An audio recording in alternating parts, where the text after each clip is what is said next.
말씀을 함께 보겠습니다. 고린도전서 4장입니다. 14절에서 16절.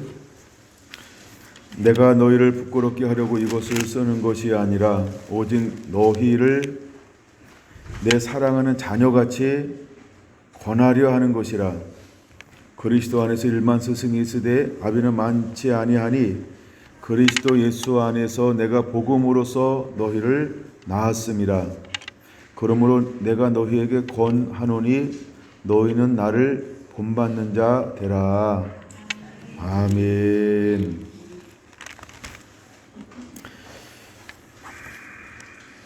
네, 신앙의 본질 재생산 11번째 시간입니다. 소제목으로는 영적 아비 두 번째입니다.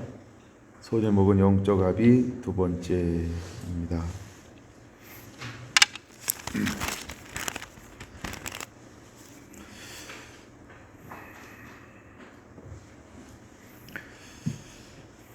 하나님의 비밀을 맡은 자는 무엇이 되어야 할까? 하나님께서 이 세대에 찾는 사람들이 있어요. 먼저 한번 요한 1서 2장을 보겠습니다. 요한 1서 2장을 보겠습니다. 요한 1서 2장 12절. 요한 1서 2장 12절. 자녀들아, 내가 너희에게 쓰는 것은 너희 죄가 그의 이름으로 말미암아 사함을 받았으며, 아비들아, 내가 너희에게 쓰는 것은 너희가 태초부터 계신 이를 알았으며, 청년들아, 내가 너희에게 쓰는 것은 너희가 악한 자를 이기었음이라. 아비들아, 내가 너희에게 쓰는 것은 너희가 아버지를 알았으며, 아비들아, 내가 너희에게 쓴 것은 너희가 태초부터 계신 이를 알았으며, 청년들아, 내가 너희에게 쓴 것은 너희가 강하고 하나님의 말씀이 너희 안에 거하시며 너희가 흉악한 자를 이기었음이라. 이 세상이나 세상에 있는 것들을 사랑하지 말라. 누구든지 세상을 사랑하면 아버지의 사랑이 그 안에 있지 아니하니, 이는 세상에 있는 모든 것이 육신의 정욕과 안목의 정욕과 이생의 자랑이니 다 아버지께로부터 온 것이 아니요 세상으로부터 온 것이라. 이 세상도 그 정욕도 지나가되 오직 아버지 하나님의 뜻을 행하는 자는 영원히 거하느니라. 아멘. 사도 요한은 우리에게 크게 네 가지를 구분해서 말씀을 하고 있습니다. 자녀들에게 말씀하고 있고요, 아이들에게 말씀하고 있고요, 청년들에게 말씀하고 있고요, 그 다음에 아비들에게 말씀을 하고 있습니다. 우리가 아이들에게 쓴 것은 너희가 아버지를 알았으며, 이렇게 14절에 말하고 있습니다. 여러분, 아이들에게 쓰는 것은 너희가 아버지를 알았으며 라고 말합니다.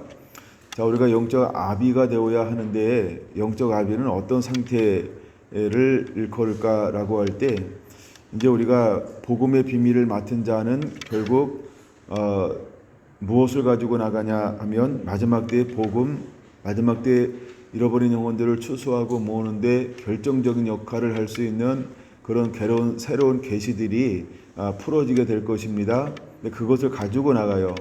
그래서 영적 아비의 특징 중에 하나가 무엇이냐 하면 태초에 계신 이 하나님을 아는 것입니다. 그래서 영적 아버지의 또 다른 측면은 태초에 계신 이 하나님을 아는 자이어야 할 줄로 믿습니다. 우리 안에 그런 은혜가 더 풀어지게 되기를 원합니다. 할렐루야. 사도행전 1장을 한번 보겠습니다. 사도행전 1장 6절 한번 볼까요? 사도행전 1장 6절. 그들이 모였을 때에 예수께 여쭈어 이르되 주께서 이스라엘 나라를 회복하심이 이때니까 하니, 이르시되 때와 시기는 아버지께서 자기의 권한에 두셨으니 너희가 알 바 아니요 오직 성령이 너희에게 임하시면 너희가 권능을 받고 예루살렘과 온 유대와 사마리아와 땅끝까지 이르러 내 증인이 되리라 하시니라. 아멘. 여러분, 제자들이 예수님과 함께 있을 때에 예수님에 대해서 알았나요? 몰랐나요? 아는데 몰랐고 몰랐는데 알았다. 이 말이 무슨 말이냐 하면 처음에 예수님의 제자들을 부를 때 예수님은 그들을 어떻게 했냐 하면 세례 요한을 통해서 오실 길이 예비되는 것처럼 그 중에 대표적인 제자가 안드레였어요. 안드레라고 하는 제자는 세례 요한을 따랐고 세례 요한을 통하여서 무엇을 듣게 되냐 하면 내 뒤에 오시는 이에 대한 이야기, 말씀들을 듣게 되죠. 그래서 내 뒤에 오신 이가 세례 요한 앞에 지나갈 때 보라 저는 하나님의 어린 양이라라고 할 때 안드레가 이제 세례 요한에서 예수님을 따르는 삶으로의 변화가 일어납니다. 그러면서 그의 형제 베드로에게 가서 뭐라고 말을 하냐 하면 와보라 그는 메시아다 이렇게 말합니다.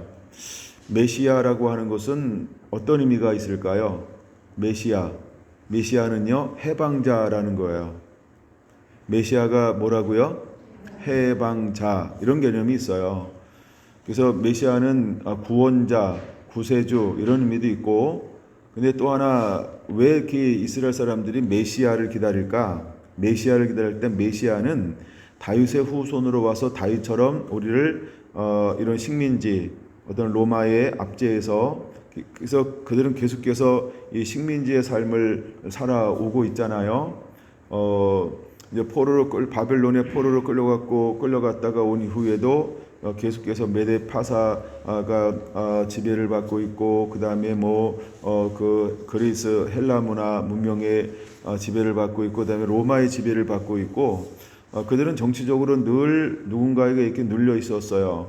그러니까 그들 안에서 일어났던 처음에 바이세파라든가 이런 SNF파라든가 이런 사람들이 처음에는 아주 열정을 가지고 다시 오실이 아니고 오실 메시아를 우리를 해방할 자를 우리를 구원할 자를 대망 기다리고 있었다라고 하는 거예요.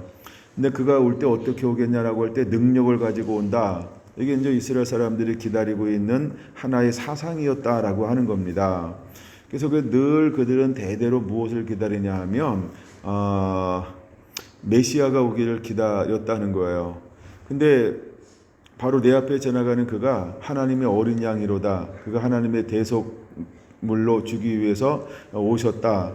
라고 하는 것을 듣고 안드레가 세례 요한을 따르다가 예수님을 따르기를 시작해요.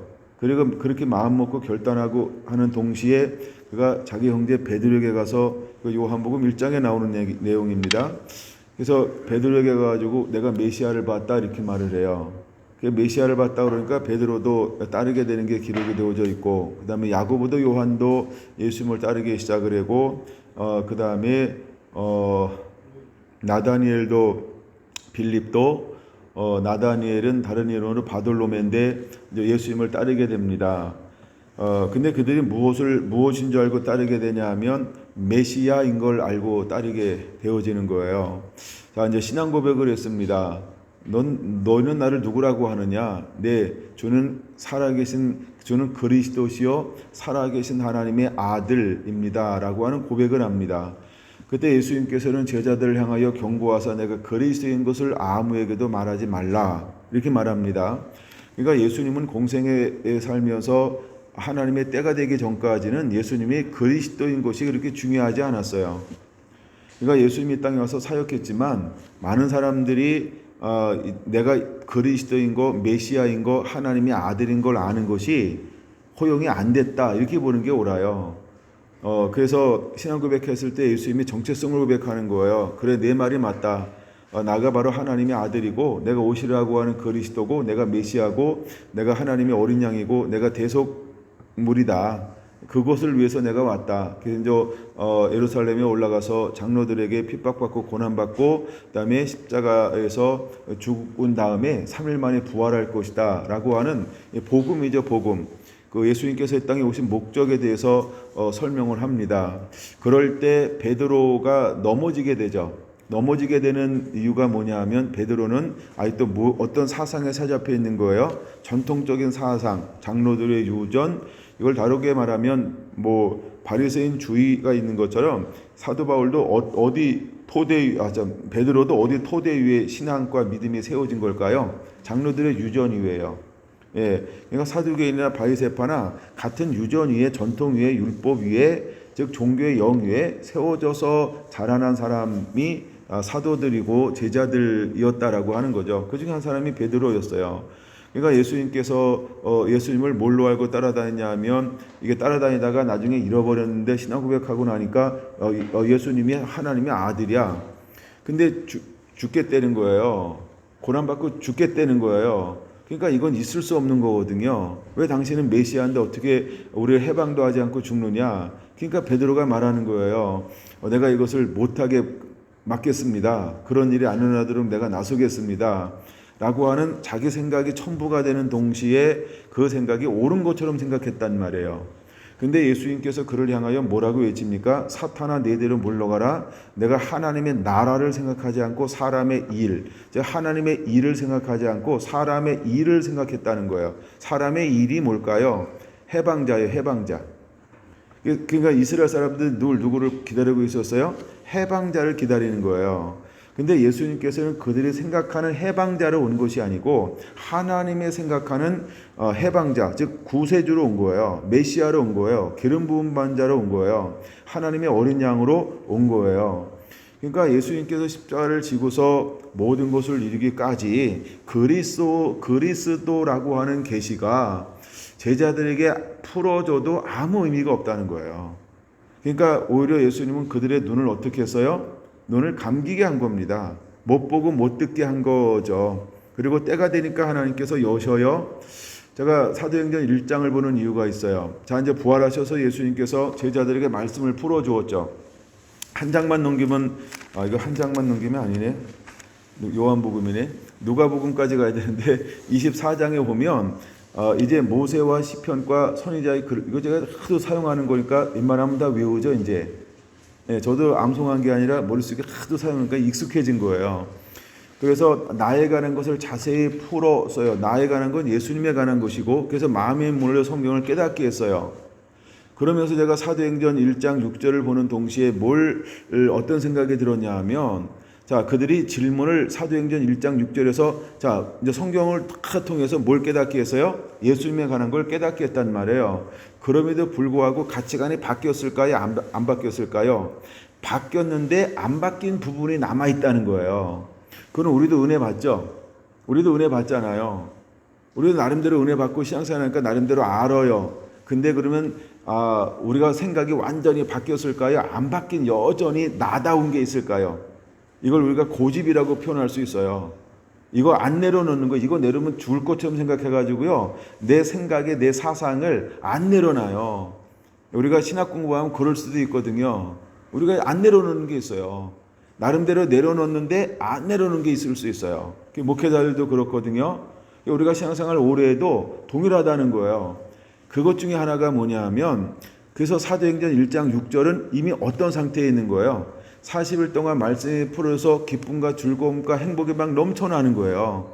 예, 그런데도 불구하고 이제 막 그들이 함께 모여서 위로부터 능력이 임할 때까지 약속을 기다리고 있는 가운데 1장 6절에 뭐라고 말하고 있냐 하면, 그들이 모였을 때 예수께 여쭈어 이르되, 뭘 궁금해하는 거예요? 자, 이제 말씀이 풀어졌어요. 40일이 끝나가요. 저기서 예수님께서 올라가실 거예요. 그때 여전히 제자들은 이제 말씀이 풀어졌으니까 가슴이 뜨거우니까 그들의 관심 중에 관심이 뭐냐 하면, 그들이 계속해서 메시아를 기다리는 사상이 가장 중요한 걸로 품고 왔잖아요. 수백 년 동안. 그러니까 예수님에게 또 묻는 거예요. 뭐라고 묻냐 하면, 주께서 이스라엘 나라를 회복하심이 이때니까, 이렇게 묻는 거예요. 이때가 뭐예요? 위로부터 능력이 임하면 이스라엘 나라가 회복됩니까? 이걸 묻는 거예요. 그러면 나라가 회복되나요? 회복이 안 되나요? 회복이 됩니다. 두 번째 질문, 나라가 회복이 될까요? 회복이 안 될까요? 안 됩니다. 그러면 첫 번째, 나라가 회복된다라고 하는 건 뭐냐 하면, 하나님의 생각하는 나라가 회복되는 것이고, 두 번째, 안 된다라고 하는 것은 너희들이 생각하는 나라는 회복이 안 된다. 아직 때가 아니다. 이 의미예요. 근데 지금 말씀이 풀어졌던 제자들은 몇 번째 질문을 하는 거예요? 두 번째 질문을 하는 거예요. 즉, 나라가 회복됩니까? 라고 하는 우리가 생각하는, 즉 제자들이 생각하는 나라가 지금 우리 조상 대대로 희망하고 기다렸던 메시아가 오시면 나라가 회복시킬 거라고 하는데 나라가 회복됩니까? 이 물음을 하고 있는 거예요. 그러니까 이게 두 번째 질문이거든요. 그러니까 나라가 회복이 됩니까? 안 됩니까? 아직 안 된다는 거예요. 근데 예수님은 그렇게 말씀하지 않고 뭐라고 말씀하고 있습니까? 때와 시기는 아버지께서 자기의 권한에 두셨으니 너희가 알 바가 아니요, 이렇게 말했어요. 나 이거 읽다가 깜짝 놀랐어요. 왜 깜짝 놀라면, 자 보세요. 누가복음 24장 45절에서 마음을 열어 성경을 깨닫게 했단 말이에요. 성경을 깨닫게 했는데 너희가 알 바가 아니래. 이건 뭐예요? 깨닫게 했는데 어떤 영역이 남아있어요? 아직도 모르는 부분이 남아있어요. 어이구 세상이나. 내가 묵상하다가 이랬어요. 제가 왜 이랬을까요? 그게 조금 깨달아져 가지고요. 네. 하여간 뭔가 깨달아졌어요. 그래가지고 우리가 말씀을 한번 깨달으면 뭘 하나님이 깨닫게 하는 걸까요? 그렇죠? 그때에 공개할 것만큼만 깨닫게 하는 거예요. 그리고 앞으로 일어날 것을 다 깨닫게 하는 게 아니에요. 그냥 그때 필요한 거, 그게 뭐냐면 이제 그때 필요하다라고 하는 게 뭐냐면 그게 이제 사도행전에 나오는 거예요. 그럼 성경이 다 깨닫게 하냐? 아니요. 때가 돼야만 깨달아지는 은혜가 있는 게 하나님의 뜻이라는 거예요. 어기대 때때려본 우리는요, 구약 성경을 연구하면 성경을 아는 것처럼 생각해요. 아닙니다. 그죠? 신약학을 공부하면 신약을 다 아는 것처럼 생각할 수 있습니다. 아닙니다. 여러분 성경을 백독하면 성경을 알 것처럼 생각하죠. 아닙니다. 그러나 구약 전공하세요. 신약 전공하세요. 성경 백독하세요. 굉장히 필요하고 중요한 겁니다. 근데 하나님은 우리에게 더 깊은 것, 그때에 풀어져야 할 하나님의 말씀은 그때가 되어야 하나님의 사람, 비밀을 맡을 만한 자, 맡은 자에게 구할 것은 뭐다? 감사합니다. 충성된 사람에게 이 계시를 열을 거라는 거예요. 그러니까 제자들이 말씀이 풀어져서 심령이 뜨거워졌단 말이에요. 그리고 막 늘 성전에 모여서 하나님을 예배하고 하나님을 찬양하고 얼마나 좋아요. 그렇죠? 그럼 다 된 것처럼 보이죠? 다는 아니에요. 하나님이 생각하는 다는 아니고 우리가 볼 때 다예요. 그렇죠? 우리가 볼 때 최선이야. 우리가 볼 때는 부족함이 없어. 우리가 볼 때는 흠잡을 데 없어. 우리가 볼 때는 정말 맞아요. 근데 더 깊은 거 이거는 모른다가 답이에요. 그걸 알게 된 거예요. 그렇구나. 이게 내가 옛날 같으면은 뭐 이런 맹추가 있어 막 이런 표현도 좀 썼을 거야. 근데 지금은 하나 깨달아지니까 그 정도 수준은 아니에요. 이건 맹추라서 그런 게 아니고요. 정말 궁금한 건데 우리가 어떤 은혜를 받아도 내가 전통적으로 깊이 가지고 있는 생각이 안 풀어질 수 있죠. 그것 중에 하나가 이거예요. 왜? 그들의 제일 중요한 것 중에 하나가 뭐였어요? 네, 이거요. 회복이요, 회복. 6절이요, 6절. 이스라엘 나라를 회복하심이 이때니까 그러면 우리가 이제 몇 날이 못 돼야 하나님께서 성령을 위로부터 능력을 부을 것인데 그럼 능력이 부어지면 이스라엘 나라가 회복됩니까? 이걸 묻는 거예요. 그들이 생각하는 회복이 뭘까요? 로마의 압제에서 벗어나는 거죠. 로마의 압제에서 벗어나는 거죠. 근데 하나님은 로마의 압제에서 벗어나는 해방을 줘요. 근본적인 죄에서 벗어나는 회복을 줘요. 이게 차이점이 있는 거예요. 그래서 유대인들은 끊임없이 로마라고 하는 한 민족의 압제에서 벗어나기를 소망하거든요. 그래서 이스라엘 나라의 회복이 이때니까 라고 하는 게 나라 회복을 말하는 거예요. 실제 이거는 킹덤이 아니고요. 네이션의 네이션, 나라. 근데 하나님은 킹덤을 말씀하고 있는 거예요. 그래서 나라가 언제 회복할 것이다 이건 예수님이 말씀하지 않았잖아요. 그렇죠? 요거를 사오정 질문이에요. 그러니까 예수님께서 이 질문에는 뭐 하는 거예요? 답을 해줄 수가 없는 거예요. 해준들 깨달을까요? 못 깨달아요. 왜? 아직 그때가 안 되고 이것은 너희가 알아도 너희가 할 것 아니다. 그러니까 너희는 이것을 몰라야 된다. 내가 너희가 알아야 될 모든 것을 이미 어떻게 했다? 40일 동안 열어주었다. 그리고 내가 너희가 성령을 부어주면 성령이 내가 말한 모든 것을 뭐 할 것이다? 요한복음 16장 생각나게 할 것이다. 그리고 그때그때 내가 말하지 않은 게 잃어버리거나 생각나지 않거나 새로운 게 필요하면 성령의 하나님의 음성을 듣고 너희에게 필요한 모든 것을 가르쳐 줄 것이다. 이게 요한복음 16장 13절이에요. 그러니까 요한복음 16장, 14장, 15장, 16장 굉장히 중요하다 그랬죠. 여러분 시간만 나면 요한복음 14장, 15장, 16장을 자꾸 읽어서 익숙하게 만들어야 돼요. 왜냐하면 거기는 어마어마한 비밀들이 숨어져 있기 때문에 그래요. 제가 어제 감동 주면 그거를 쭉 나눌 거예요. 거기는 하여간 어마어마한 감동들이 숨어져 있기 때문에 그래요. 그래서 제자들이 뭘 묻냐 하면 시기에 관한 걸 물어요. 예? 그들이 모였을 때 예수께 여짜오되 주께서 이스라엘 나라를 회복하심이 이때니까 라고 말입니다. 나는 말씀이 풀어지면요 다 하는 줄 알았어요.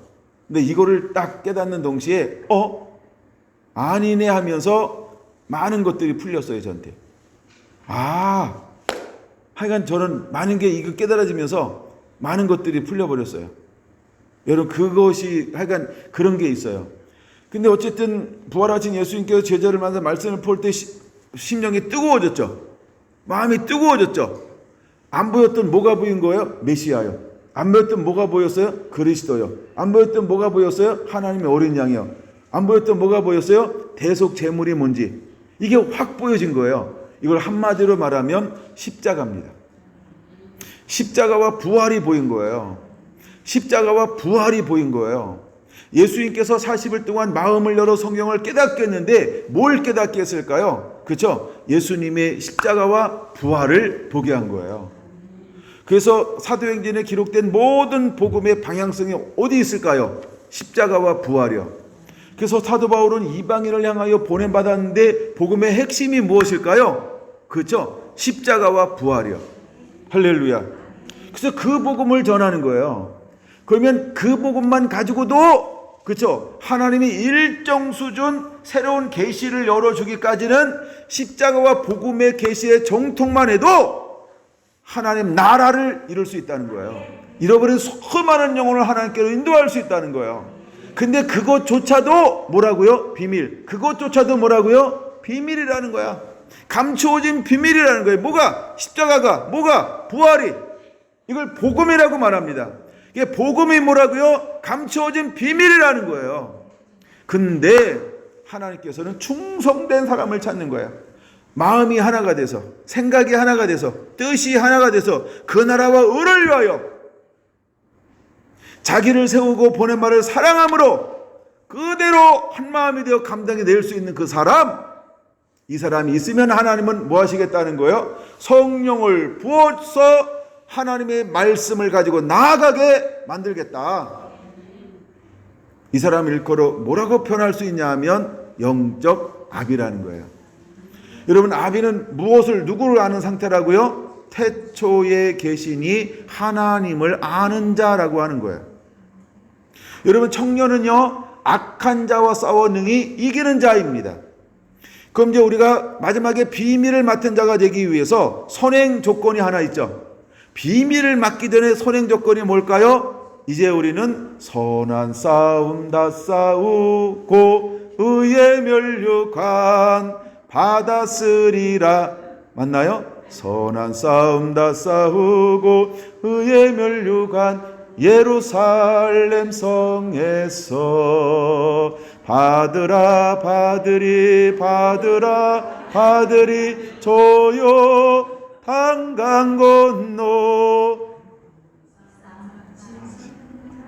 의의 면류관 예루살렘 성에서. 아멘.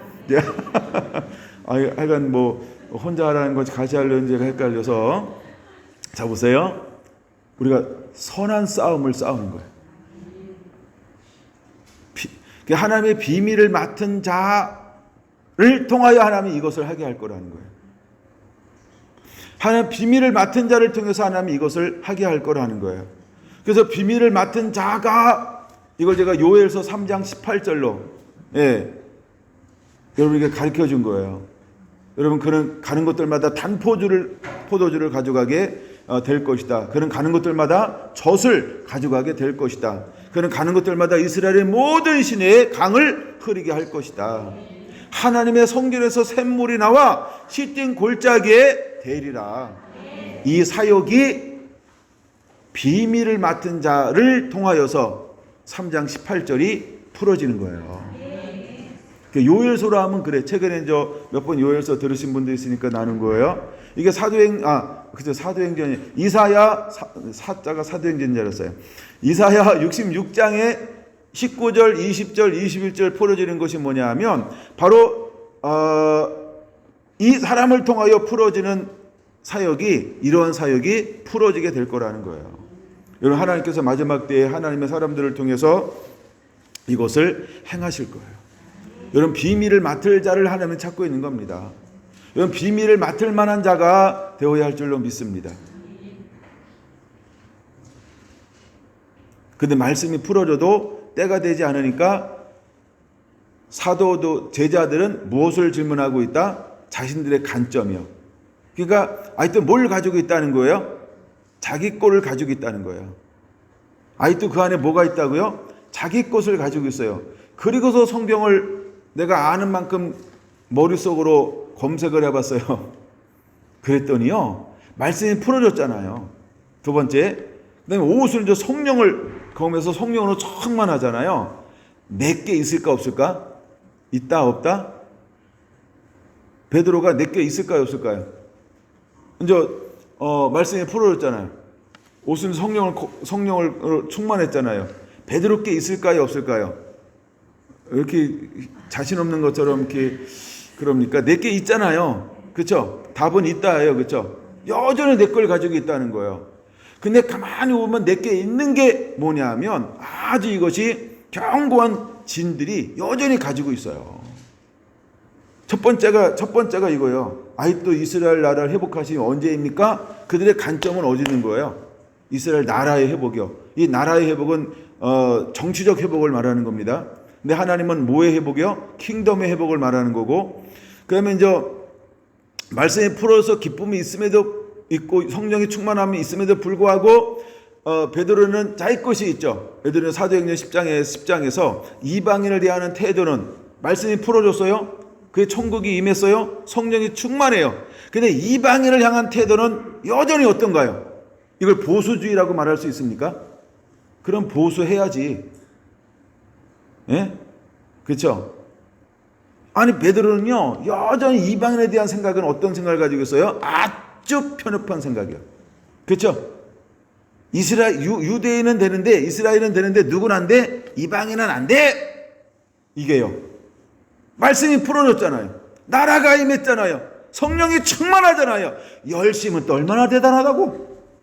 근데 아직도 그 안에 뭐가 있다고요? 이방인을 향한 생각이 완전히 꽝이야. 그렇죠? 그러면 베드로만 그럴까요?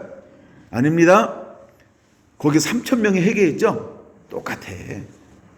그 다음에 몇 명 회개하더라? 5,000명은 그럼 생각이 다를까요? 어쩌면 그게 똑같아요. 그렇죠?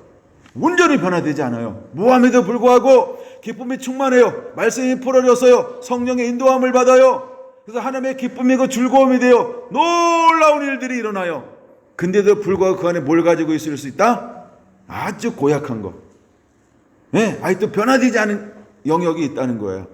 그럼 여러분, 변화되지 않은 영역을 만날 때마다 수많은 사람들은 부닥칠까요? 안 부닥칠까요? 누구도 부닥쳤나요? 사도들도. 누구도 부닥쳤나요? 베드로도. 그렇죠? 그래서 이방인에게 가서 복음을 증거하라 그랬더니 한번 갔다 왔더니요, 예루살렘에서 회의를 소집하잖아요. 예? 너도 한번 당해봐 이래가지고 당회 소집하고 그러잖아요. 왜 그럴까요? 나 이거 용납할 수 없어. 나 이거 이해할 수 없어. 그거 하는 거예요. 그래가지고 예루살렘 회의를 해가지고 이방인을 인정해야 되는지 인정해야 되지 않는지, 회의 주제가 그거예요. 회의 주제가. 하나님께서 보실 때 그 회의가 어떤 회의일까요? 깝깝합니다. 예? 하나님 볼 때 그 회의가 어떤 회의라고요? 나 혼자 하라 이거죠? 깝깝합니다. 하나님 입장 한번 생각해서, 하나님 입장. 여러분의 입장 말고 하나님 입장 없을까? 그렇죠? 하나님이 얼마나 깝깝할까? 그 생각이 훅 들었어요. 사도행전 1장 6절을 어제 밤에 읽다가 이거 어제 밤에 도전받은 거예요. 그렇구나. 깝깝하구나. 근데 그 사람들은 뭐예요? 최고의 바톤을 이어가지고 달려가는 빛의 사자들이에요. 근데 하나님이 둘도 없는 제자들인데 더 이상 세울 수도 없고 만들 수도 없는 그 제자들인데요. 어떤 상태라고요? 깝깝한 것을 가지고 달려가는 거예요. 깝깝한 것 빼고는 다 좋아. 우리가 그럴 수 있어요. 뭐가 되기 전까지? 하나님의 때가 되기 전까지. 할렐루야. 뭔 말하고 있는지 잘 모르죠? 제가 이거 계속 몇 번 더 나눌 거니까 여러분들 다 깨달았으면 좋겠어요. 일단 비밀을 맡은 자는 제가 9번 나눴는데 좀 이해가 되죠? 비밀을 맡은 자가 어떤 길을 걸어가는 거고 왜 비밀을 맡은 자가 그렇게 돼야 되는 거고 다 이제 그냥 많이 9번쯤 하니까 좀 젖어지죠? 여러분 저는 제 설교를요 일주일에 한 편을 4번 5번씩 들어요. 여러분들이 조회수 올려주지 않잖아요. 제가 다 올리는 거예요. 여러분 왜 제 걸 제가 이렇게 많이 들을까요? 내가 뭔 얘기하는지 나도 몰라가지고요. 이해가 잘 안 되나요? 여러분 이 말은 제 설교 자꾸 듣고 들어서 내 거 만드세요. 여러분 굉장한 것들이 지금 선포되어지고 있어요. 예? 여러분 비밀을 맡은 자가 그렇게 쉽지 않아요. 여러분 그걸 자꾸 해서 내 걸로 만드시게 되기 바랍니다. 여러분 한 번 듣고 멈춰야 될 말씀 아니에요. 제가 꾹 찔러봤는데 내 말씀 안 튀어나오면 어떻게 되려고요? 그렇죠? 깝깝한 겁니다. 예, 깝깝한 거예요. 저 만나면 딴 얘기들 하지 마시고요. 제 말씀 들은 얘기 그것만 해야 돼요. 예. 왜냐하면 그래야 하나니까 마음이 하나 되는 거 아닌가요? 아니 나랑도 마음이 하나 안 되는데 도대체 어디 가서 마음을 맞추려고 그래요? 마음의 고백을 언제 해봐? 뭐 분위기 돼야 하지, 그쵸? 이 왼수가 내 말 하면 들을까 뭐 이런 생각하고 있는데 어떻게 내 마음에 있는 거라겠어요? 그쵸? 그러니까 자꾸 부닥치고, 그쵸? 이런 얘기 저런 얘기 하면서 일단 다 이렇게 걷어내고 어느 분위기 무르익으면 뭐가 나와요? 깊은 게 나오는 거 아닌가요? 새로운 계시는 하나님께서 그럴 때 풀어지는 거예요. 왜 내가 하나님과 친밀해져야 하는가? 엔간하면 그 친밀함이 안 나옵니다. 그렇죠? 그런데 그냥 눈도 한번 맞춰보고, 그렇죠? 예, 같은 거 한번 쳐다보기도 하고, 예? 아니, 가을 얼마나 좋아. 예, 저기 대구 있는 산이 무슨 산이죠? 네, 팔공산도 한번 이렇게 한번 그 케이블카? 안에 케이블카도 한번 안 태워주고 집사님 너무해요. 그다음에 그런 데도 한번 올라갔다 오면서, 그렇죠? 예, 땀도 같이 흘려보고 막 이런 뭔가 좀 이런 게 있어야 이제 속에 있는 게 깊이 나오다가 뭐도 나오는 거예요? 새로운 계시들이 나오는 거예요. 할렐루야. 그러니까 같은 것을 가지고 은혜 나온다는 건 굉장히 중요한 겁니다. 그래서 여러분 저는 제 거를 계속해서 들어요. 예, 계속 들어요. 제가 이제 지난 타임에는 어디까지 나눴지? 뭐 이런 거 그런 거 듣고 또 이제 시간 지나고 또 쭉 1편부터 또 다시 한번 쭉 이렇게 모아보기 이런 거 하거든요. 이야, 모아보기 하잖아요. 계속 말씀이 주어지는 거예요. 계속 깨달음이 있고, 이야, 내가 그때 정신없는 얘기를 했구나 막 이래요. 정신없는 얘기했다 이 말이 뭐냐면, 야 이거 기가 막힌 계시인데, 이거 기가 막힌 은혜인데, 관점이라고 하는 게 너무너무 어떤 건 막 내가 봐도 멋있어요. 관점이 성경을 보는 관점이 있거든요. 어떤 그런 것도 있고, 어떤 건 이거 지워버렸으면 좋겠다 이런 것도 있어요. 참 놀라운 건요, 내가 이거 지워버렸으면 좋겠다 하잖아요. 한 번도 문자나 전화 안 하신 분이 은혜 받았어요 막 이래요. 내가 이거 지우려고 했는데, 이거나 내리려고 했는데, 그러면 희한하게 누군가 문자나 전화 줘가지고 목사님 이번에 은혜 받았어요 막 이래. 이 말이 무슨 말이에요? 야, 닌 죽었지만 야 올려놔. 하나님의 음성으로 들어요. 그래서 안 내리고 그대로 그걸 다 가지고 있는 거예요. 어떤 건 벌써 내려도 많이 내렸어야 돼요.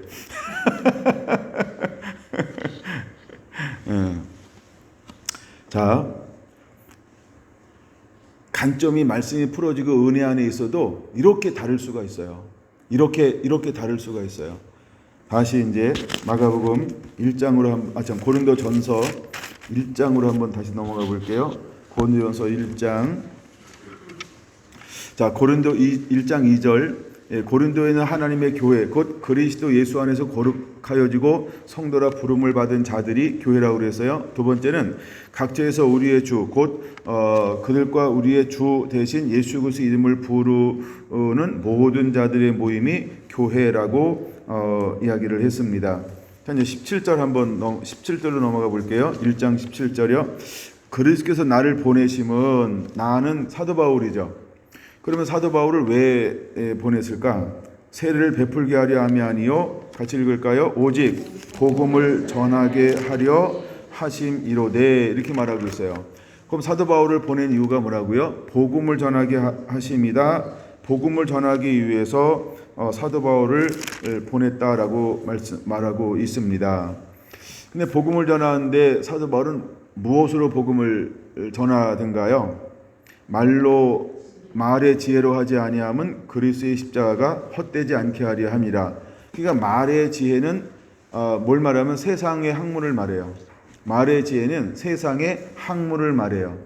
세상의 학문으로 하지 않아요. 철학으로 하지 않아요. 배운 것으로, 세상에서 배운 거로 하지 않아요. 무엇으로 한다고요? 무엇으로 하는지는 밑에 나오는구나.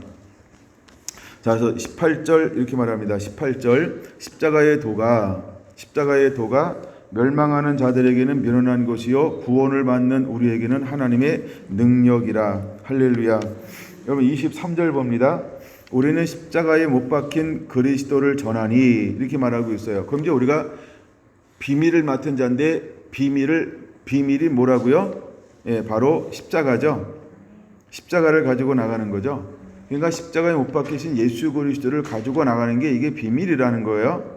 근데 이제 이걸 가지고 나갈 것인데, 근데 이걸 가지고 나가는데 하나님이 우리를 뭘로 파송하는 거예요?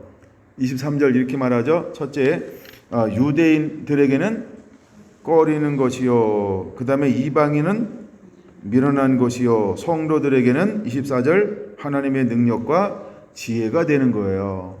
그럼 그걸 받아들이는 자에게는 하나님의 능력과 지혜가 되어지는 것인데, 근데 딱 나가면 우리가 어떤 환경으로 하나님이 우리를 파송하고 있냐면, 유대인들이 있고 이방인이 있어요. 그게 두 종류죠. 유대인 하면 전부 이방이냐. 근데 유대인들은 십자가를 어떻게 여긴다고요? 꺼리끼는 것으로 여겨요. 꺼리끼는 것으로 여겨요. 그래서 메시아 그러면 이스라엘 사람들은 뭐의 상징이냐 하면, 한번 적어보세요. 메시아는요 영광의 상징이에요. 메시아는요 능력의 상징이에요. 메시아는요 승리의 상징이에요. 그래서 유대인들이 기다리는 메시아는 영광의 하나님, 능력의 하나님, 승리의 하나님, 이분을 기다리는 거예요. 그런데 예수님께서 오셨는데 예수님께서 무엇을 지셨어요? 십자가를 지었어요. 그러니까 유대인들은 메시아를 기다렸는데 메시아가 오셔서 다윗처럼 이기고 또 이기더라, 이거를 꿈꿨단 말이에요. 근데 실제로 따라다녔는데 예수님이 이제 내가 십자가를 지고 죽을 것이다, 이거 말하니까 누가 핵 뒤집어졌어요? 제자들이요. 그래가지고 사단의 틈을 타서 정신없는 말을 하게 되어진 거죠.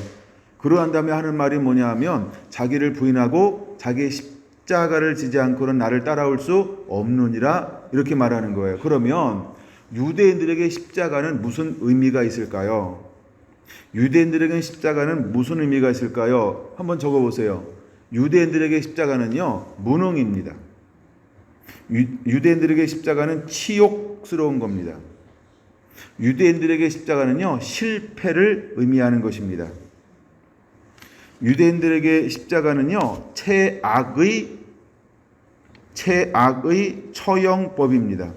최고로 악질 같은, 정말 인간 같지 않은 사람들을 처형하는 도구가 십자가 형틀이라고 하는 것입니다. 또 하나 중요한 걸 말할 거예요. 유대인들에게 십자가는 뭐냐면 배교의 유혹, 이렇게 적어놓으면 이해가 될 거예요. 그러니까 십자가라고 하는 건 뭐냐면 배교를 의미하는 거예요. 그러니까 배교한 사람에게 지게 하는 게 뭐예요? 십자가예요. 근데 실제로 예수님은 뭘 졌어요? 로마인들이 지게 했어요? 유대인들이 지게 했어요? 유대인들이요. 그럼 예수님은 유대인 스스로가 뭘로 취급한 거예요? 너는 배교자다, 이 의미예요. 그러니까 유대인들에게 십자가는 뭘로 받아들여요? 영광이요?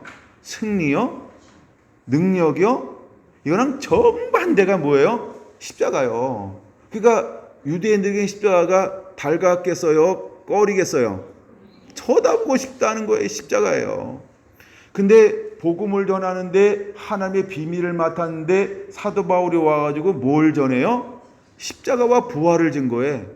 그게 십자가 이랬더니 이러는 거예요. 왜 그럴까요? 이게 이해가 되죠? 배반자잖아요. 배도한 거잖아요. 이건 사단이야. 이건 치욕스러운 거예요. 이건 유대에게 있을 수 없는 걸 하는 거야. 그러니까 계속 복음을 전하려니까 사도 바울의 복음의 핵심이 뭐였어요? 십자가요. 근데 그 사상이 어떤 걸 가지고 있어요? 정통 유대교 사상이요. 정통 율법 안에서 무엇이 만들어졌어요? 십자가는 배교다. 십자가는 적그리스도다. 십자가는 치욕이다. 십자가는 실패다. 십자가는 능력이 아니고 무능이다. 십자가는 치욕스러운 거다. 근데 하나님의 사람이라고 하면서 왔는데 매일 전하는 게 뭐예요? 십자가를 이야기하는 거야. 그럼 생각해 보세요. 이거 십자가 받아들이겠어요? 여러분에게 이단을, 우리가 공식적 이단, 예를 들어서 누구지? 신천지입니다. 이런 거예요. 이해하고 들으세요? 내가 신천지입니다. 이렇게 그때부터 여러분 어떻게 하겠어요? 다 일어나서 다 갈 겁니다. 그 얘기를 하고 있는 거랑 똑같다고 한번 생각해 보세요. 그러니까 유대인들에 가서 예수님을 전한다는 걸 뭘 전하지 않고는 그들에게 하나님이 역사하실 수 없어요? 그들이 꺼리끼는, 치욕스럽게 여기는, 그렇죠? 배도를 이야기하는 것처럼 그들은 십자가를만 생각하는 이게 배도거든요. 이거를 강하고 담대하게 외쳐야 한다는 그 입장을 한번 생각해 보세요. 그럼 누가 사도 바울을 환영할까요? 그렇죠? 그래서 유대인들에게는 뭐라고요? 꺼리끼는 것이요, 이렇게 표현하는 거예요. 그게 꺼리낀다라고 하는 의미예요. 여러분, 점점 이 시대가 복음을 전하는데 어떤 환경으로 돼가고 있나요? 똑같죠? 그럼 복음을 전하는 게 점점 어떤 환경으로 변해가고 있어요? 꺼리끼는 환경으로 만들어지고 있어요. 근데 우리는 유대인 어떤 사람이 꺼리끼는 것이라 할지라도 우리에게는 십자가는 뭐예요? 생명이요. 우리에게 십자가는 뭐예요? 능력이요. 우리에게 십자가는 뭐예요? 하나님의 지혜요. 믿습니까? 그 사람이 진짜라는 거예요. 그 사람이 충성된 자가 될 수 있어요. 십자가, 그치 못 전합니다. 꺼리끼는데 어떻게 전해요? 그 말했다가 이거 잘려. 야, 그 말했다가 너 신성모독이야. 야, 너 그 말했다가 뭐하는 소리야 이래가지고 왕따. 야, 십자가 얘기했다가, 그렇죠? 공동체 안에서 내가 앞으로 당할 그 불이익을 생각하면요, 십자가가 능력이라고 하는 걸 전할 수 있을까요? 십자가가 영광이라고 하는 걸 증거할 수 있을까요? 여러분, 십자가가 지혜라고 하는 걸 증거할 수 있을까요? 못 전합니다. 십자가에 십자도 못 꺼냅니다. 그렇죠? 예수님의 예자를 못 꺼는 것과 똑같아요.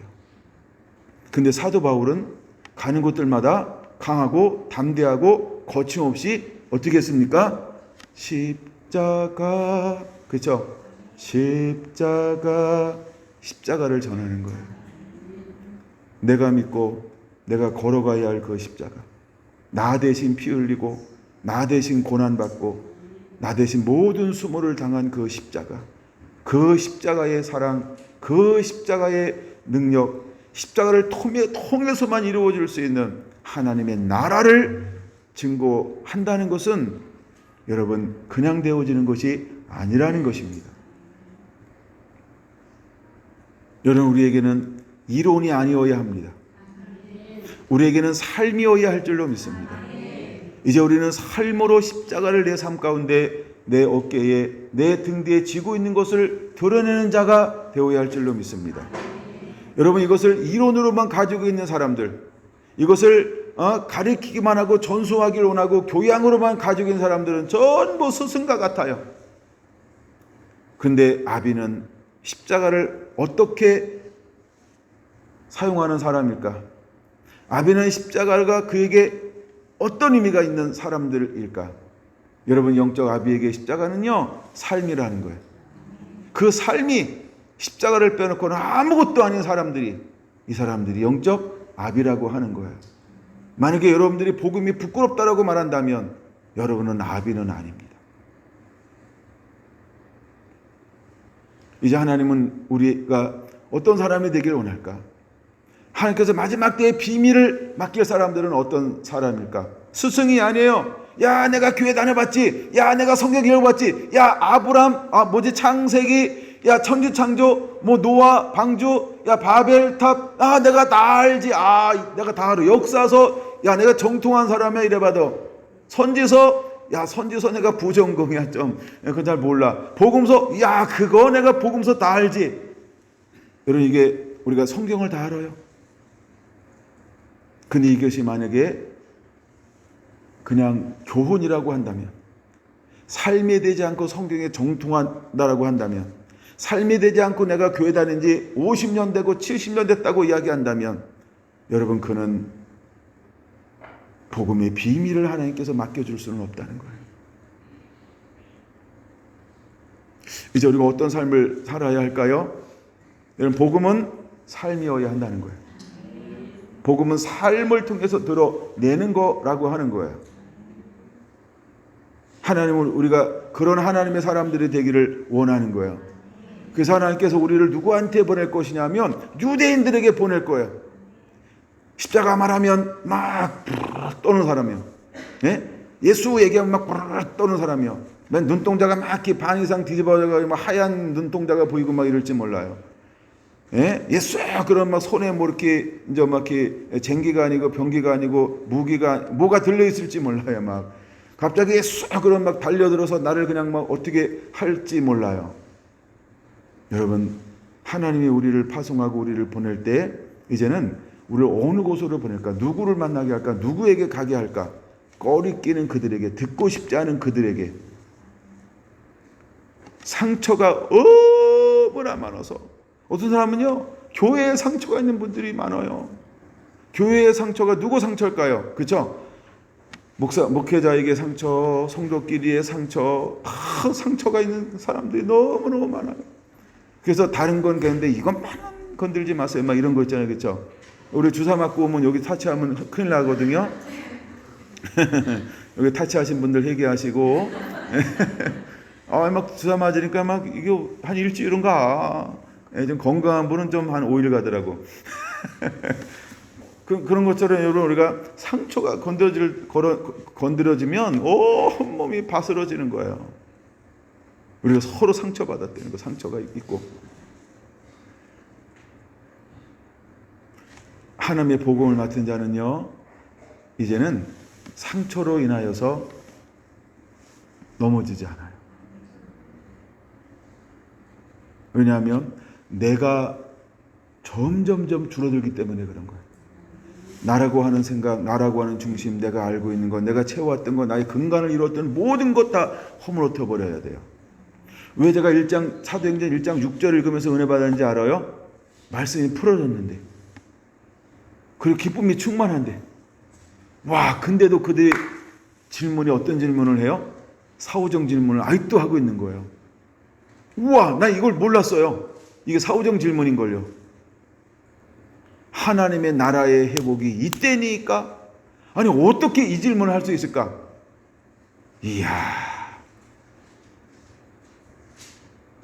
이건 저에게는 충격이었어요. 우리가 능히 그럴 수 있구나. 누구도 그래요? 사도들도 그래요. 그건 여러분, 우리는 오죽하겠어요? 그렇죠? 우리는 오죽하겠어요? 그래서 우리가 변화된다라고 하는 거는 참 참 달라요. 근데도 때로는 예수님은요, 그 상태를 그대로 그냥 놔두는 거예요. 그걸 놔두고, 야, 그 때와 시기에 관한 거는 내가 하는 게 아니라 아버지께서 하실 것이다. 그건 나의 권한이 아니라 아버지의 권한이다. 그들의 사고가 한 번에 다 안 바뀌어요. 말씀이 풀어져도, 계시가 풀어져도, 은혜를 받아도 한 번에 안 풀어져요. 여러분들도 뭘 가지고 있을 수 있다? 그렇죠? 나의 고집을 가지고 있을 수 있다. 이렇게 생각하시라는 얘기예요. 아니, 남의 얘기만 생각하지 말고 좀 나도 고집불통이다 좀 생각했으면 좋겠어. 예? 예? 나도 우리 목사님을 힘들게 하고 이렇게 좀 생각했으면 좋겠어. 예? 나만 여러분 힘들게 하는 게 아니고 나를 시험에 들게 하지 마옵시며 예수님이 그 얘기하고 싶은 거예요. 야, 내가 너를 어렵게 하지만 너희들이 나를 어렵게 하고 있는 거 아니냐. 그렇죠? 그래서 그 질문을 풀어가고 있는 거예요. 그 다음에 두 번째입니다. 이방인들에게는 십자가가 뭐라고요? 이방인에게는 십자가가 뭐라고요? 23절에 있어요. 미련한 것이로되 이렇게 말합니다. 왜 이방인에게는 십자가가 미련한 것으로 볼까요? 그렇죠? 이방인들은 주로 이제 헬라인들을 말하는데 헬라인들은 늘 무엇을 구합니까? 지혜를 구합니다. 지혜를 구해요. 근데 자기들이 이제 딱 들었을 때, 야, 예수님처럼 지혜로운 자가 어딨냐? 야, 예수님처럼 가르치기를 권세 있는 자와 같이 가르친 자가 어디 있느냐?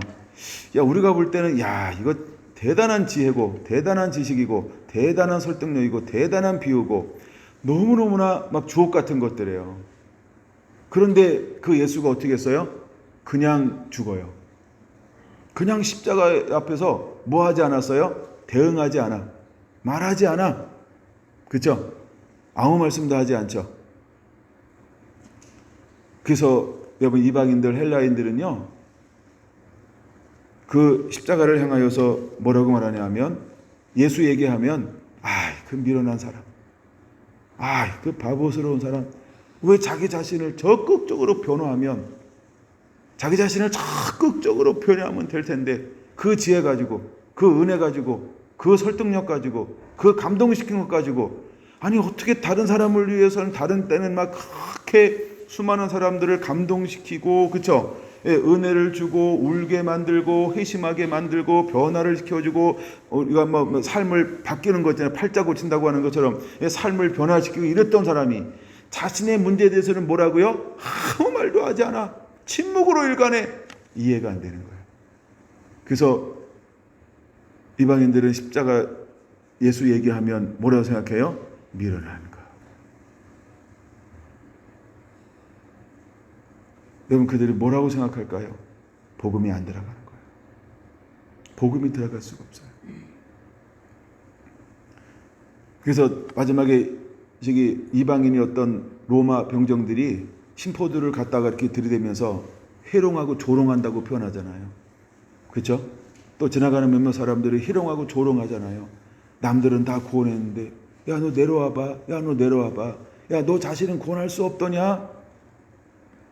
왜 너무 가슴이 답답하니까 그 얘기를 하는 거예요.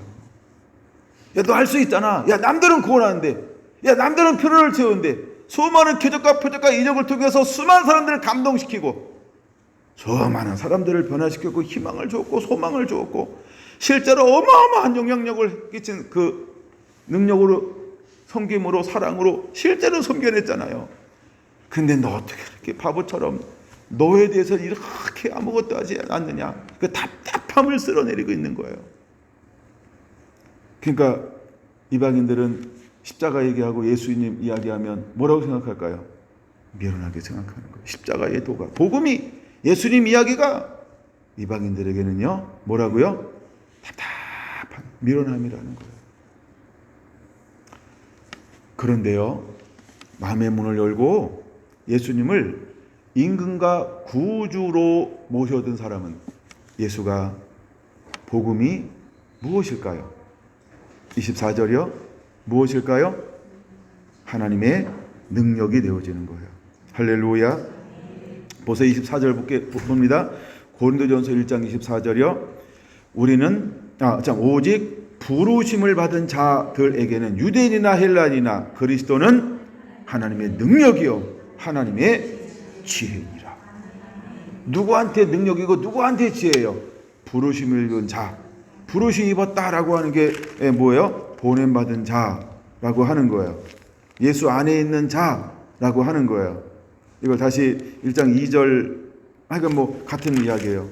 여러분, 제가 고린도전서 1장, 2장, 3장, 4장 계속해서 묵상하고 있어요.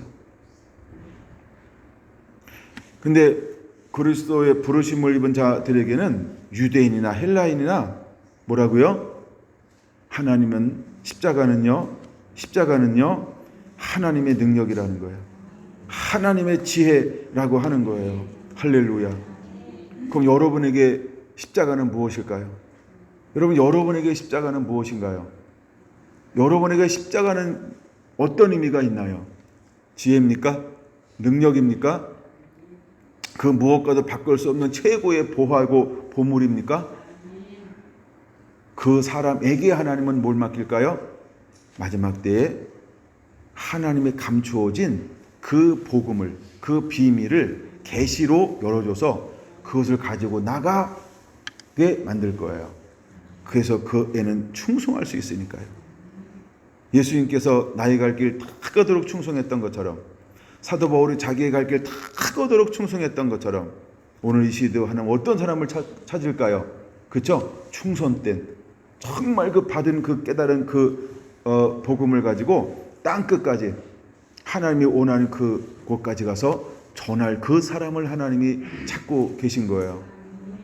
여러분, 왜 우리가 충성된 자가 되어야 할까? 왜 우리가 비밀을 맡기 위해서 하나님 앞에 충성해야 할까? 같은 마음을 품어야 할까? 같은 뜻을 품어야 할까? 여러분, 같은 왜 생각을 해야 할까? 이거는 굉장히 중요한 중심축 중에 하나라고 하는 것입니다. 여러분, 이 사람들을 우리는 일컬어 영적 아비라고 하는 거예요. 영적 아비는요, 태초에 계신 하나님이 어떤 분인지를 알기 때문에 기꺼이 기쁨으로 즐거움으로 자원함으로 감사함으로 그 길을 걸어가는 거예요. 할렐루야. 여러분, 내가 뭐 이렇게 중요합니까? 그렇죠? 자꾸 나를 내려놓으세요, 여러분. 아멘. 자꾸 나를 내려놓으세요. 10월달 여러분의 간증을 들으면서 참 많은 은혜 받았어요. 우리 열어주신 박승희 집사님, 닫아주신 양성희 집사님, 비롯하여 중간에 세 분, 너무너무 감사합니다. 우리 뭐 가끔 알파와 오메가야. 네, 그래서 참 너무너무 감사해요. 어찌 그리 잘하시는지. 근데 어제도 이제 서재에 앉아 있으면서 그 양성희 집사님 불렀던 그 찬양, 너무 좋대요. 양성희 집사 찬양 참 잘하는 건 알았는데 어제가 최고였어. 그렇게 그 찬양 가사가 막 집사님이 작사하셨어요? 그러면 그런 느낌으로 간증을 가지고 살아온 사람들이, 그쵸? 얼마나 많다는 건지. 그 가사 하나하나가 막 집사님이 걸어온 발자취더라고. 그 너무 은혜가 되는 거예요. 너무 은혜가 되는 거예요. 그래서 내가 찬양을 편집하지 말고 그대로 올려놓으라 그랬어요. 근데 그게 뭐 스트로잉 되고 뭐 이게 뭐 기술적인 문제가 있다고 그래서 안 된다 그래서 그러면 찬양 자르지 말고 그냥 다 올려놓으라고 그랬어요. 예? 너무 찬양이 좋은 거예요. 앞에도 자르지 말고 뒤에도 자르지 말고 다 그냥 몽땅 올리라 그랬어요. 내가 몽땅. 예, 몽땅. 예. 가끔 그런 게 있어요. 가끔. 예, 근데 뭐 이제 찬양 이제 저기 뭐죠? 그 지적 뭐 있잖아요. 이런 것이 있어서 이제 편집도 해야 되는 부분도 있지만, 예, 내가 너무 은혜가 되니까 그냥 한번 올려놔라 했는데, 내가 뭐 좀 손을 보셔야 된대요. 그래서 약간 최대한 약간 올리시라고. 너무 은혜가 되는 거예요. 많은 분들이. 예, 우리 이제 여기 딱 보니까 생각나는 거예요. 윤일사님 거기서 늘, 그쵸? 3년 동안 오느니 가느니 오느니 이거 하면서 그 막 험상줄령 막 또 자기 마음에 큰 산 작은 산 수없는 장애물들과의 그 싸움하면서 그 불렀던 그 찬양, 그런 것들이 너무 은혜가 되는 거예요. 예. 그러면 지사님 혼자 그 삶을 살았을까요? 집사님이 작사하신 건가요? 누군가 그거 작사했다는 거는요, 집사님과 같은 길을 수없는 사람들이 같이 걸어가고 있다는 거예요. 그렇죠? 그러니까 내가 홀로라고 생각하지 마세요. 누군가는 같은 길을 가고 있고 같은 것을 씨름하고 있어요. 그리고 우리가 그 찬양 들을 때 공명이 되잖아요. 막 공감이 되잖아요. 그날 보니까 막 많은 여성분들은 되게 눈물을 흘리대.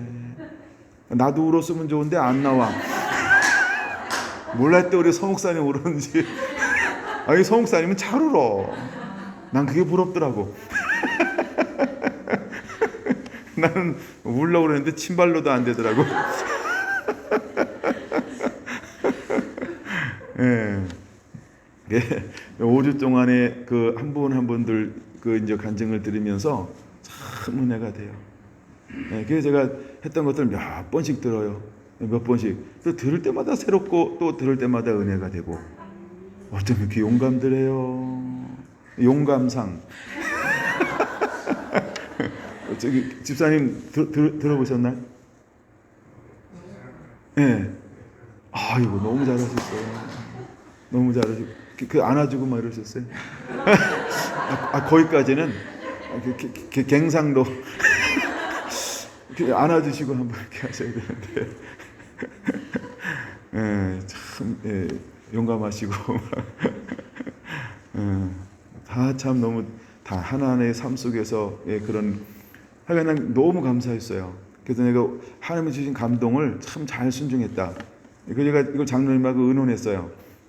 게다가 어떻게 할까 했더니 제비 뽑자고 그래가지고 그냥 장로님이 시킨 대로 하겠다 그랬더니 제비 뽑자고 그래가지고 제비 너무 잘 뽑았어요. 장로님 참 감사합니다.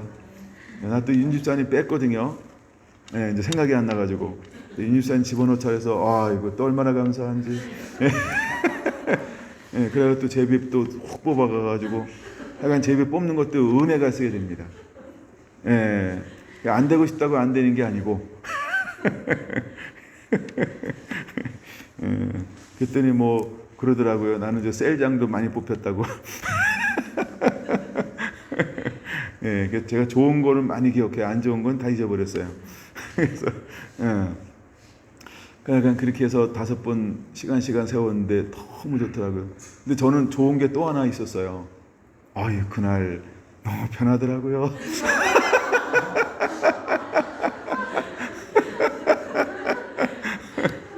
막 입이 막 근질근질 거려가지고요.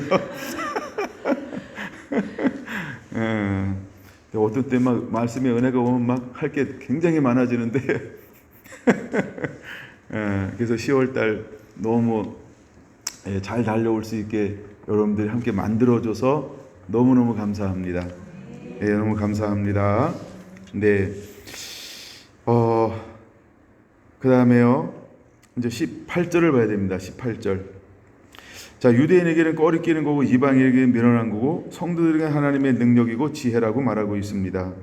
근데요, 미련하게 보는 이유가 18절에 누구에게 미련하게 보이는 걸까요?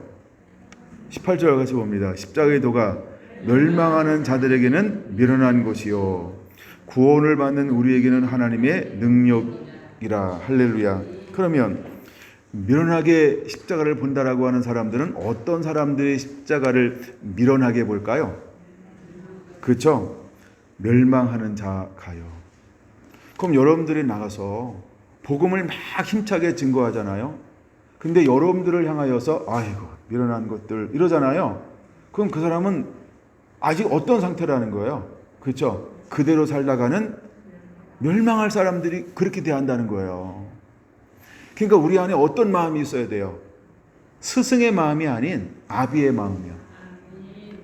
아까 말했잖아요. 베드로후서 3장 9절이요. 하나님의 뜻이 뭐라고요? 아무도 멸망치 않고. 이게 우리를 향한 아버지의 마음, 나를 보내신 아버지의 마음은 아무도 멸망치 않고예요. 할렐루야. 그래서 모든 사람들이 다 이렇게 말하죠.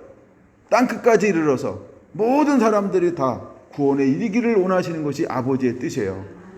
그럼 여러분, 우리는 사람들이 미련하게 보인다 할지라도, 복음을 거부한다 할지라도, 우리를 좀 좁은 길 가게 만든다 할지라도, 좀 우리를 해코지 한다라고 말한다 할지라도, 여러분 뒤돌아서서 툴툴 털어버리고 또 가.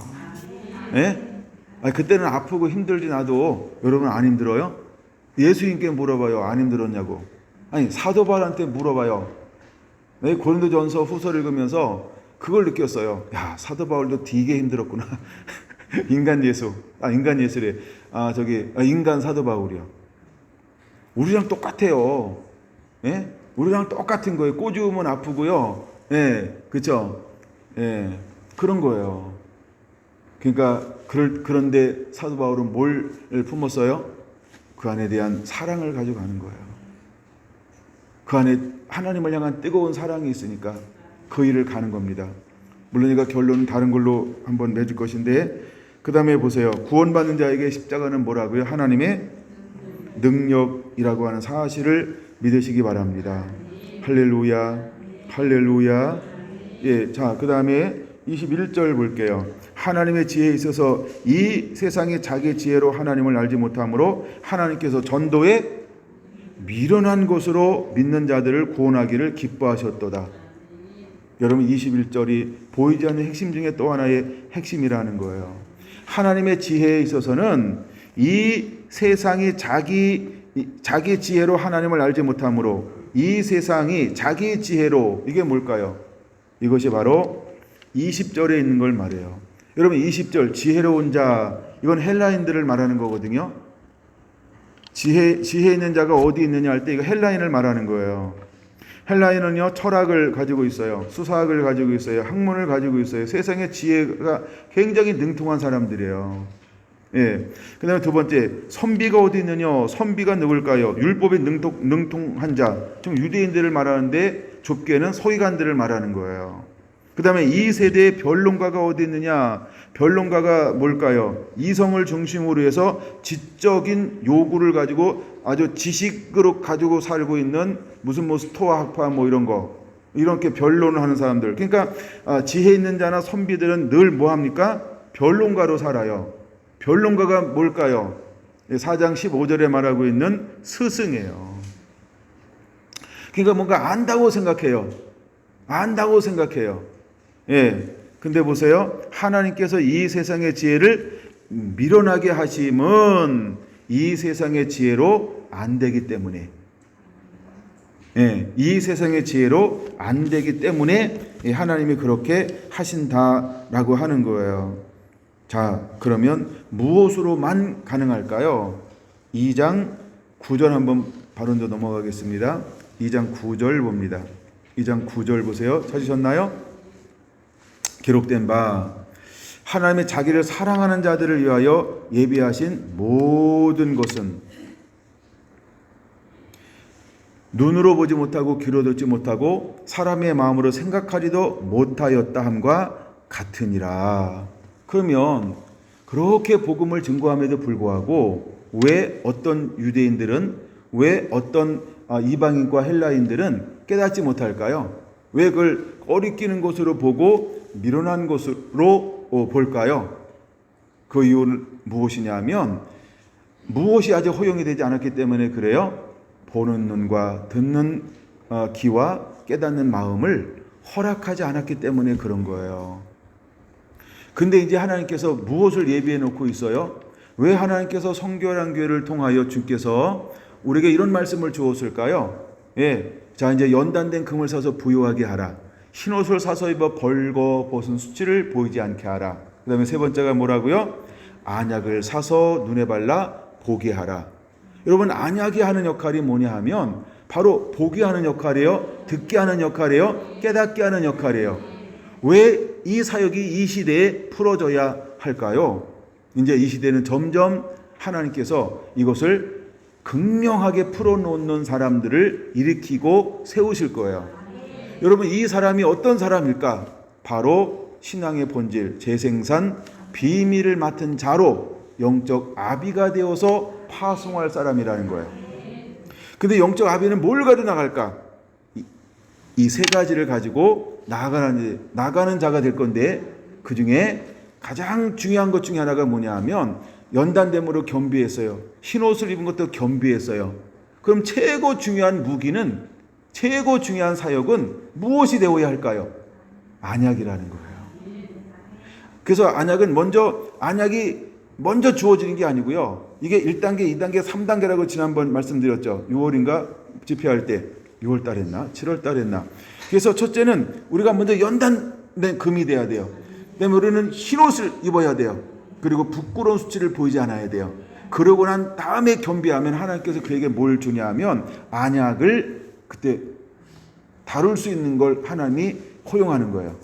그래서 안약을 우리가 이제 겸비하면 하나님께서 우리를 일으켜서 뭐 하실까요? 그렇죠? 신앙의 본질인 이 담는, 하나님을 담는, 예수님을 담는, 사역자들을 담는, 그래서 닮은 사람들을 만들어내라고 뭐 할까요? 하나님의 비밀을 주어서, 감추어진 비밀을 주어서 파송하게 될 거라는 거예요. 그래서 이들은 파송받아 가는데 그냥 가는 게 아니고 반드시 가장 중요한 게 있어요. 무엇과 더불어서 사역하게 될까요? 가장 중요한 겁니다. 지식으로 하는 거 아니에요. 경험으로 하는 거 아니에요. 은혜 있으니까 하는 거 아니에요. 꿈꾸고 환상 보고 예언하니까 그런 거 가지고 그런 걸로 하는 거 아니에요. 가장 중요한 게 있어요. 그게 뭐냐 하면 성령과 동행하는 거예요. 가장 중요한 게 뭐라고요? 성령과 동행하는 거예요. 그래서 10절 봅니다. 오직 하나님의 성령으로 이것을 우리에게 보이셨으니 성령은 모든 것 곧 하나님의 깊은 곳까지도 통달하시느니라. 할렐루야. 할렐루야. 이제 하나님께서 이것을 가지고 일어나게 할 거라고 하는 것입니다. 여러분, 이방인이나 그 다음에 유대인들에게 메시아 이 십자가는요 배교의 덕이요 유혹이요. 그래서 이것을 들을 때마다 그들은 분노하고 증오를 이렇게 막 격발시키는 그런 역할을 하는 것입니다. 근데 이걸 한마디로 말하면 신성 모독이라고 하는 것입니다. 근데 이제 하나님께서 그들을 향하여 우리에게 무엇을 부어주게 될 것이냐면 하나님의 성령을 부어서 그들을 사랑이라고 하는 것으로 품어내게 할 것입니다. 그러고 난 다음에 우리를 파송하게 될 거라는 거죠. 그러면 하나만 더 하고 나는 끝나겠어요? 왜 하나님의 성령과 더불어서 우리를 파송하게 될까? 여러분, 성령이 우리와 함께 하지 않으면 그 시에 주시는 것을 모르기 때문에 그래요. 그래서 이제 하나님은 이미 우리에게 제자들이 말씀을 다 풀어주었어요. 근데도 뭘 가지고 있다? 그렇죠? 부분적으로 자기 고집, 그렇죠? 자기 색깔, 자기 가치관을 부분적으로 가지고 있죠. 그래서 우리는 성령의 그 시에 인도하는 성령의 인도함을 받음을 통해서 그 시에 주시는 하나님의 은혜들을 수많은 영혼들에게 풀어놓을 거라는 거예요. 여러분, 이 개념이 굉장히 중요합니다. 그것을 보여주고 있는 것이 16절까지는 그거를 계속해서 보여주는 거예요. 그래서 10절까지 읽었죠? 11절 사람의 일을 사람의 속에는 영 외에 누가 알리요? 이와 같이 하나님의 일도 하나님의 영 외에는 아무도 알지 못하느니라.